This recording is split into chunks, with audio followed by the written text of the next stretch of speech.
এই শহরটা ৫০০ বছর ধরে লুকানো ছিল। আজ আমি সেটা খুঁজে বের করেছি। হেই গাইজ, আমি তোমাদের নিজের বানর বাপ্পি। আজ আমি চলে এসেছি এক গোপন পাহাড়ি শহরে, নাম মাচু পিচু।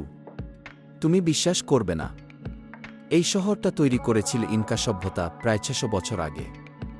এই জায়গাটা পাহাড়ের এত উপরে বানানো হয়েছিল যে শত্রুরা কখনো খুঁজেই পায়নি। এখানে ছিল রাজা, মন্দির আর গোপন রাস্তা, সবকিছু পাথর দিয়ে, কোনো সিমেন্ট ছাড়াই। কিন্তু সবচেয়ে ভয়ঙ্কর ব্যাপার জানো, হঠাৎ করেই একদিন পুরো শহর ফাঁকা হয়ে যায়। কেউ জানে না তারা কোথায় গেল, কেন গেল। আরে ভাই, আমি হলে তো একটা কলা নিয়েই পালাতাম। এরা পুরো শহর ছেড়ে গেল। আজও বিজ্ঞানীরা খুঁজে বের করতে পারেনি আসল রহস্যটা কি। তুমি কি জানতে চাও এর ভেতরের গোপন রহস্য?